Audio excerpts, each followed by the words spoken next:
Here's a question. What kind of retiree are you going to be? The globe-trotter who spends months exploring new countries? The homebody who finally tackles that reading list? The volunteer who gives back to the community? The entrepreneur who starts that business you've always dreamed about? See, most people plan for retirement financially, but they never ask themselves the most important question. What am I actually going to do? Today, you're going to find out 10 questions your retirement personality revealed. And by the end, you'll know exactly what kind of lifestyle will make you happy. Not your neighbor, not your friend, but you. So grab a pen and let's discover who you really are when the work stops. See, here's what happens to a lot of retirees. They spend 30 years dreaming about retirement. They imagine all this free time, all this freedom, and then they actually retire, and within 6 months, they're lost. They're bored. They don't know what to do with themselves. Let me tell you about Barbara. She retired at 65 with plenty of money saved. She thought she'd love sleeping in, reading books, relaxing. That's what she'd been dreaming about for years. But 3 months into retirement, she was going stir-crazy. She missed the structure. She missed having projects. She missed feeling productive. Turns out Barbara wasn't wired to be a relaxer. She was wired to be a creator. Once she figured that out and started woodworking classes and volunteering to build homes with Habitat for Humanity, everything clicked. Compare that to Harold. He retired the same year, also financially secure. Everyone told him he should travel, stay active, join clubs. But Harold, he was perfectly happy with his quiet routine. Morning coffee on the porch, afternoon reading, evening walks with his wife. He wasn't a globetrotter, he was a homebody, and that's exactly what made him happy. The difference? They knew their retirement personality types. And that knowledge made all the difference. Now here's how this works. I'll ask you 10 questions about your preferences, your energy, your interests, and what genuinely makes you feel fulfilled. Each question has 4 options, and each option is worth different points. You'll need to track your points. Grab a pen and paper if you haven't already. At the end, we'll add up your score and reveal your retirement archetype. This isn't about what you think you should be. It's about who you actually are. Important disclaimer. This video is for educational and self-discovery purposes only. It's designed to help you understand your natural retirement inclinations, but it's not personalized advice. Your ideal retirement is deeply personal. Think of this as a starting point for reflection and planning. Ready? Let's find out what kind of retiree you are. All right, question 1. Let's start with the basics. Imagine it's Tuesday morning in your ideal retirement. You have no obligations, no schedule, complete freedom. What does your perfect morning look like? Really picture this. You wake up naturally, no alarm. What happens next? A. I'm out the door early, hitting the gym, meeting friends for breakfast, starting a project.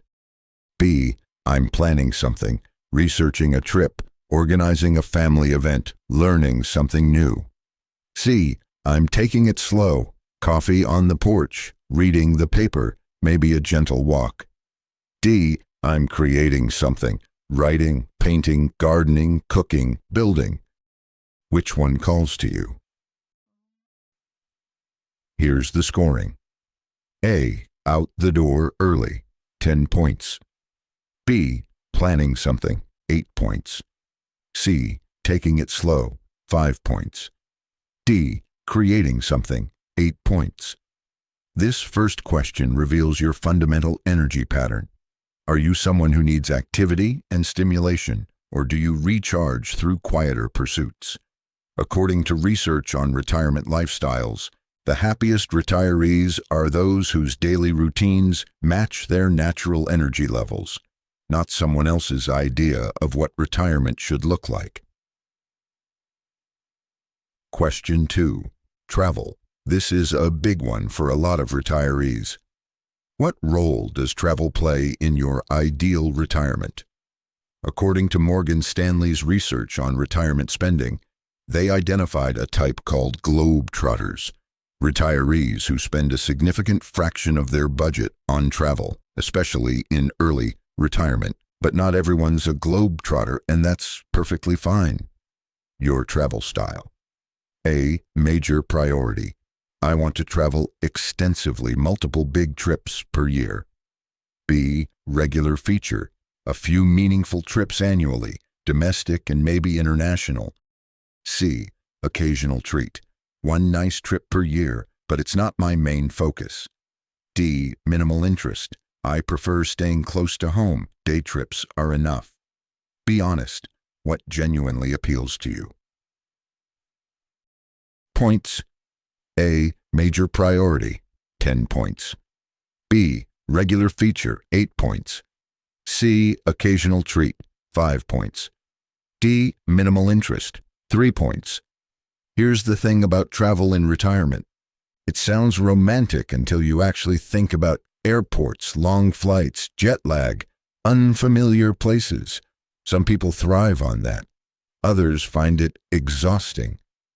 A woman named Patricia told me she felt guilty because she didn't want to travel like all her friends were doing. Once she accepted that she was happiest in her own community, exploring local museums and restaurants, her retirement satisfaction went way up. Moving to question 3, social engagement. How much social interaction do you want in your typical retirement week? This isn't about being an introvert or extrovert, though that's part of it. It's about how you want to structure your social life when you have complete control over it. Your ideal social calendar. A. Very active. Multiple social activities weekly, clubs, groups, regular gatherings. B. Moderately social. A few planned activities per week, balance of social and solo time. C. Selectively social. Quality over quantity, 1 or 2 meaningful connections weekly. D. Mostly independent. Occasional social time, but I genuinely prefer solitude. Which pattern feels right? Scoring. A. Very active, 10 points. B. Moderately social, 8 points. C. Selectively social, 5 points. D. Mostly independent, 3 points.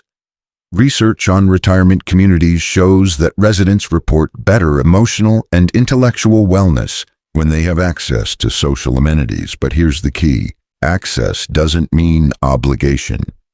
The happiest retirees have chosen a lifestyle that matches their social energy, not one imposed by expectations. If you're naturally more introverted, trying to maintain an extrovert social calendar will drain you, not fulfill you. Question 4. Purpose and giving back. How important is it for you to feel like you're contributing or making a difference in retirement? Some people retire and never look back. They're done giving, done serving, ready to receive. Others need to feel useful, to know they're making an impact. Neither is wrong. Your contribution drive. A. Essential. I need regular volunteer work or meaningful service to feel fulfilled. B. Important. I want to give back, maybe 5 to 10 hours per week. C. Nice but not necessary. I might volunteer occasionally if something interests me. D. Not a priority. I've given enough. Retirement is my time. What's true for you? Points. A. Essential, 10 points. B. Important, 8 points. C. Nice but not necessary, 5 points. D. Not a priority, 3 points. Here's what's interesting. Employee Benefit Research Institute data shows that retirees who engage in some form of regular community involvement report higher life satisfaction, but the key word is some. Not everyone needs to volunteer 20 hours a week. I knew a man named George who scored a D here. He'd worked 50 years in public service. and retirement for him meant finally putting himself first. He's perfectly content, guilt-free. Know yourself. Question 5. Physical activity and movement. What role does physical activity play in your ideal retirement lifestyle? Be realistic about your health, your body, and what genuinely brings you joy, not what you think you should do. Your activity vision. A. Highly active. Hiking, sports, fitness classes, constantly moving. B. Regularly active. Daily walks, gym routine, active hobbies like golf or swimming. C. Moderately active. Gentle exercise, walking, stretching, nothing too strenuous. D. Minimally active. Limited by health or preference, activity isn't a focus. What fits you? Scoring. A. Highly active, 10 points. B. Regularly active, 8 points. C. Moderately active, 5 points. D. Minimally active, 3 points. Morgan Stanley's research identified different spending patterns based on activity levels. High-activity retirees tend to spend more in early retirement on equipment, travel, and experiences. But activity level alone doesn't determine happiness. A woman named Joyce told me she felt pressure to join hiking groups and fitness classes. Once she admitted she preferred gentle yoga and gardening, her stress disappeared. Match your retirement to your body, not to someone else's fitness level. Question 6. Intellectual stimulation and learning. How important is continued learning and mental challenge in your retirement? Some people are done with learning. They're ready to coast. Others can't imagine a life without growth and discovery. Your learning drive. A.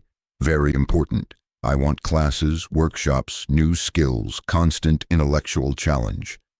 B. Important. I'll read extensively, maybe audit a course, stay mentally engaged. C. Somewhat important. I'll learn if something interests me, but it's not a priority. D. Not important. I've learned enough. Retirement is about relaxing. What's your honest answer? Points. A. Very important, 10 points. B.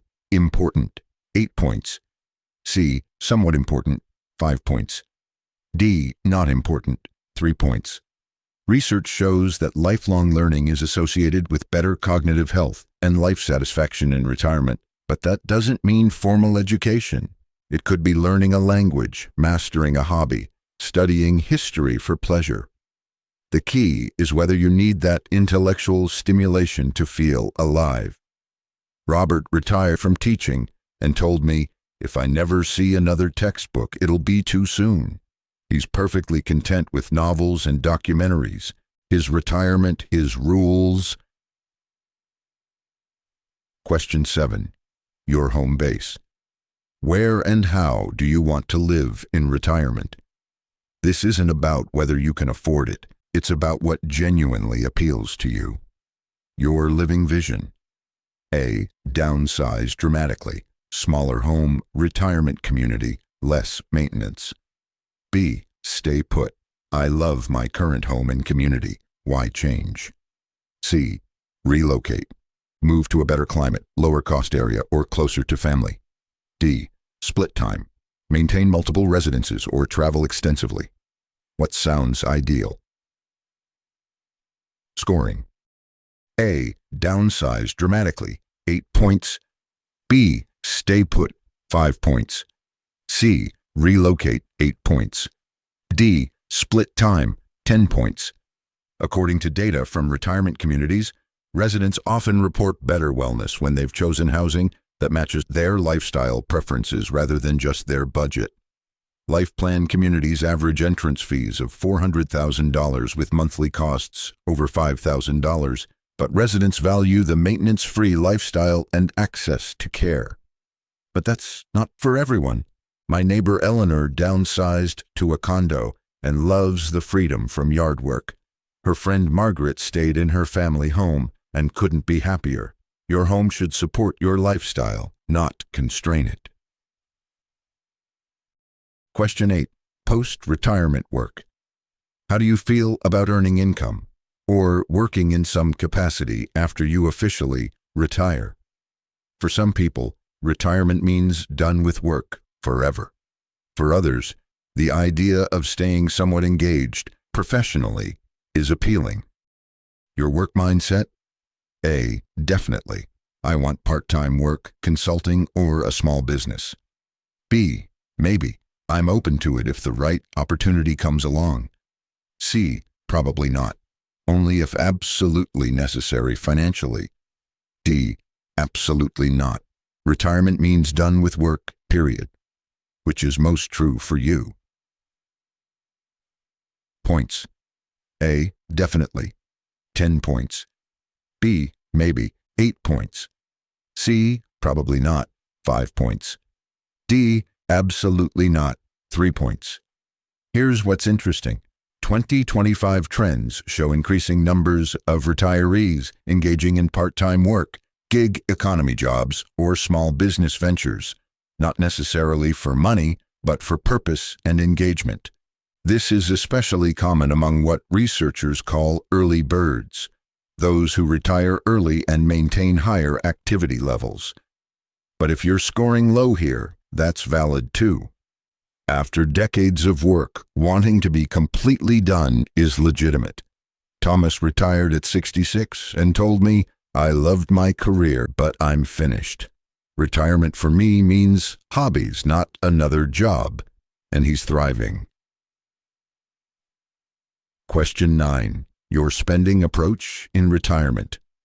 When it comes to actually spending your retirement savings, what's your natural inclination?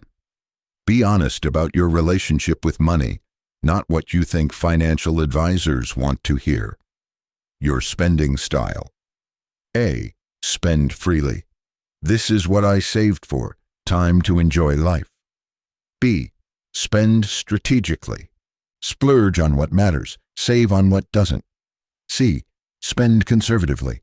Careful with every dollar, preserve the nest egg. D. Spend minimally. I get anxiety spending savings regardless of how much I have. Which describes you? Scoring. A. Spend freely, 10 points. B. Spend strategically, 8 points. C. Spend conservatively, 5 points. D. Spend minimally, 3 points. Morgan Stanley's research identified entertainers who spend heavily on hosting and socializing, home hobbyists who invest in remodeling and projects, and others with different patterns. The key finding: your spending personality dramatically affects your retirement lifestyle and satisfaction. If you're naturally frugal, trying to force yourself into a high-spending lifestyle will cause stress, not joy. Conversely, if you're naturally generous and experiential, extreme frugality might lead to regrets. Your retirement budget needs to match your personality. Final question. Question 10. What role do you want family, kids, grandkids, extended family to play in your retirement life? This is about your ideal, not your obligation or what you think you should want. Your family vision. A. Central role. I want to be heavily involved, frequent visits, caregiving, events. B. Important role. Regular involvement but maintaining my own life and interests. C. Moderate role. I love them, but I need significant personal space and independence. D. Limited role. I prefer distance, occasional contact. My retirement is for me. What's your honest preference? Points. A. Central role, 10 points. B. Important role, 8 points. C. Moderate role, 5 points. D. Limited role, 3 points. There's no right answer here, though family expectations can create pressure. Linda moved across the country to be near her grandchildren and provides childcare 3 days a week. She's in heaven. Meanwhile, Carol sees her adult children twice a year and spends the rest of her time traveling and pursuing hobbies. She's equally happy. Research shows that retirees who feel obligated to provide care they don't want to give report lower satisfaction and higher stress. Your retirement, your boundaries. All right, add up all your points from the 10 questions. Take your time, get your total. Got it? Good. Now let's reveal what kind of retiree you are.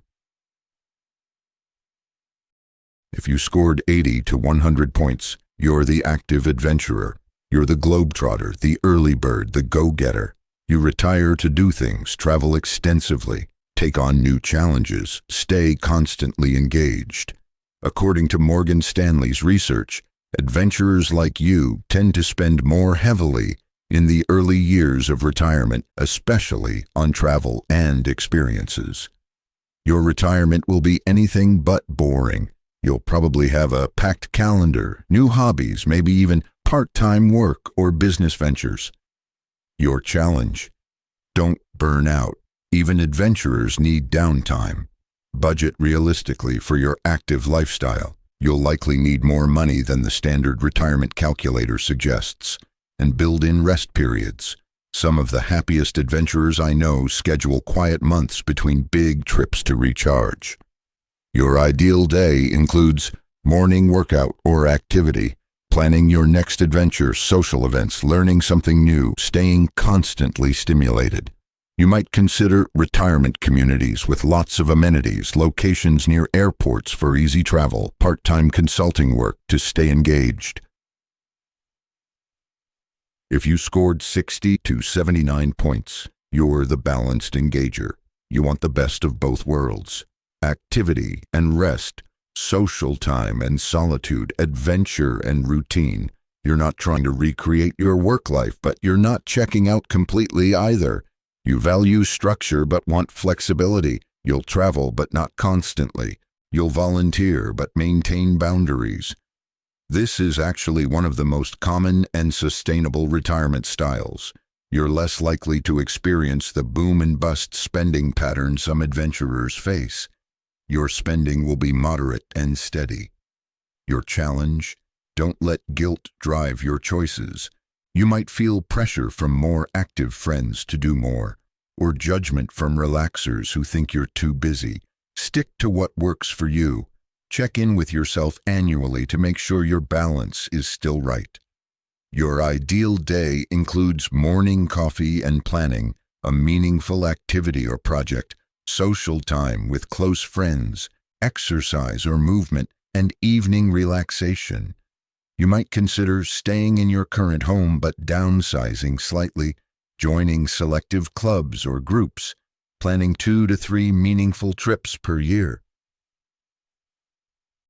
If you scored 40 to 59 points, you're the content homebody. You've worked hard for decades, and retirement means peace, routine, simplicity. You're not lazy, you're selectively active. You find joy in quiet pursuits, familiar places, and low-key activities. Travel isn't a priority. Constant socializing sounds exhausting. You want to read, putter around the house, enjoy your garden, spend time with a few close friends. Here's the thing: society puts pressure on retirees to be super active and constantly traveling. Ignore it. Research shows that homebodies report just as high life satisfaction as adventurers when they've accepted their preferences. Your spending will likely be lower than average, which means your savings might last longer. Your challenge: don't isolate completely. Even homebodies need some social connection and mental stimulation. Make sure you're not sliding into depression disguised as contentment. Stay engaged with at least a few activities or people. Your ideal day includes sleeping in if you want, slow morning routine, working on a hobby or project at home, maybe a short walk, reading or watching something you enjoy.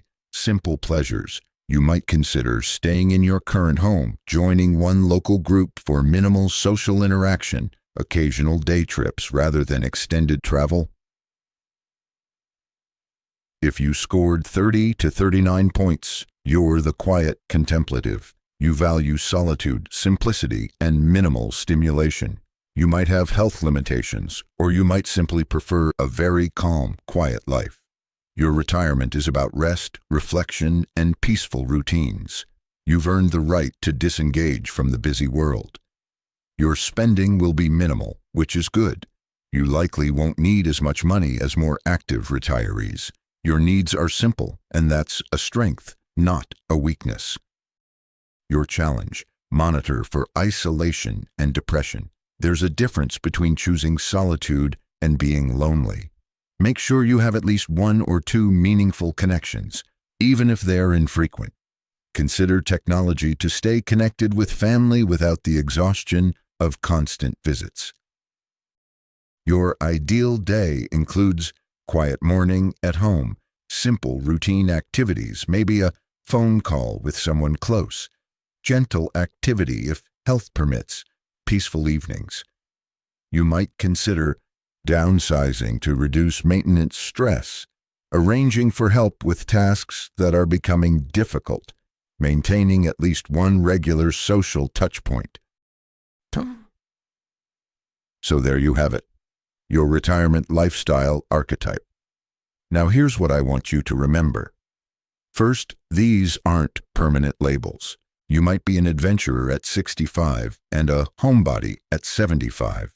Your retirement personality can evolve as you age, as your health changes, as your interests shift. That's perfectly normal and healthy. Second, don't let anyone shame you for your retirement style. If you're a quiet contemplative, you don't need to become an adventurer to have a successful retirement. If you're an adventurer, you don't need to slow down just because someone thinks retirees should take it easy. Your retirement, your rules. Third, use this information practically. Your retirement lifestyle affects how much money you'll need, where you should live, how you should structure your days. An adventurer needs a very different financial plan than a homebody. Plan accordingly. So here's what you should do after watching this. First, share this with your spouse or partner if you have one. You might discover your different types, which means you'll need to find compromises and balance. Second, start living aspects of your retirement lifestyle now, before you fully retire. If you're an adventurer, take those trips. If you're a homebody, practice saying no to social obligations. Test your preferences while you still have the safety net of work. Third, adjust your retirement savings and budget based on your type. Adventurers need more cushion. Homebodies can likely retire on less. I genuinely love to hear from you. What type did you turn out to be? And does it match what you expected, or were you surprised? Drop a comment below telling me your type and one thing you learned about yourself. And if you found this helpful, I'd really appreciate it if you'd hit that like button and subscribe to the channel. I've got more videos coming on planning for different retirement lifestyles, budgeting for adventurers versus homebodies, and finding your purpose in retirement. But for now, that's it. Thank you for watching. Take care of yourself. And remember, there's no wrong way to retire. There's only your way. Find it, own it, and enjoy it. I'll see you in the next one.